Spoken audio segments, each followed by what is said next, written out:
Hi, it's Kris Crocker here in the 4 News Now First Alert Weather Center, and it is super gross outside. We have been in the hazardous range in our air quality in Spokane since Saturday morning, and it doesn't look like we're going to see a whole lot of relief coming up in the next several days. Here's 4 things to know about your forecast. It is going to be a smoky work week.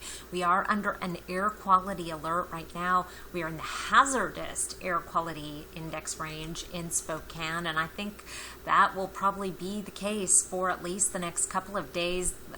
Minor improvement here and there possible, with some changes coming late on Friday. That is our first hope for some significant improvement. We did have a little system zip through today that we thought might bring a little rain, thought might stir things up a little bit, but it did very little to improve conditions. You may have been able to cast a shadow for about 15 minutes or seen a filtered orb of the sun briefly through the wildfire smoke, but it is back.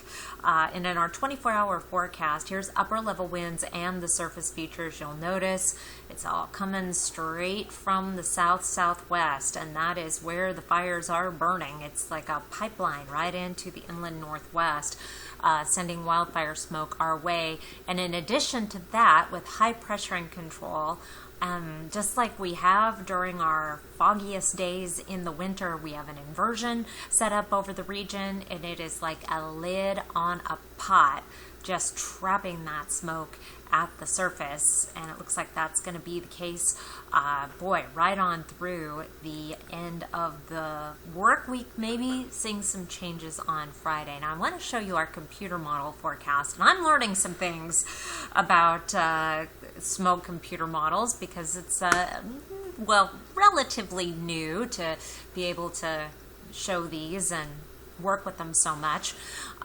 You'll notice, on Friday we were in the dark pink, and this is indicating moderate to dense smoke.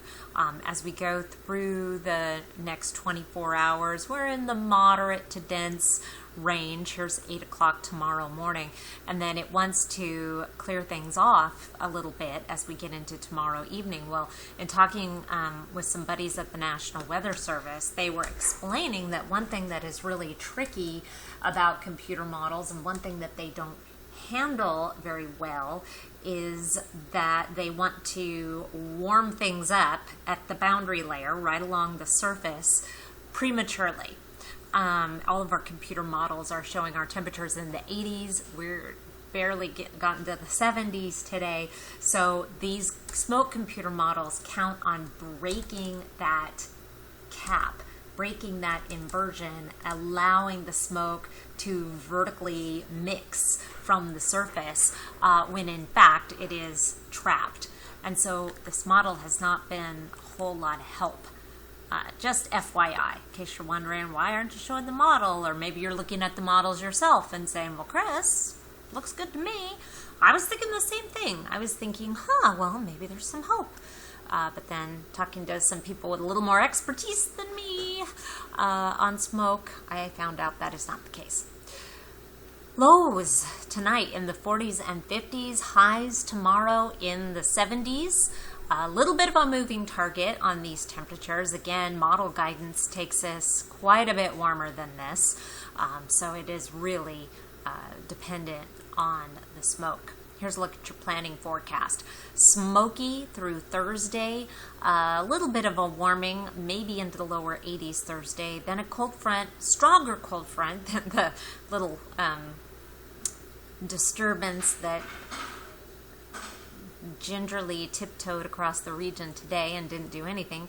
Chance of rain Friday, chance of rain Saturday, some cooler weather, hopefully some fresher weather, and of course all of this forecasting regarding the smoke does go back to the behavior at the fire too.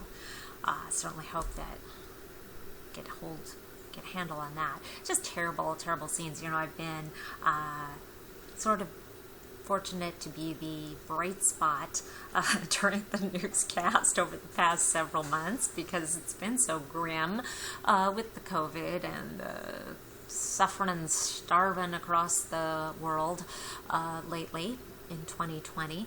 And now here I am being the bearer of bad news, but hopefully this will just be very brief and things will improve starting this weekend. Hope you are well, and hope you'll join me again here tomorrow or tonight on 4 News Now Nightside at 11 o'clock.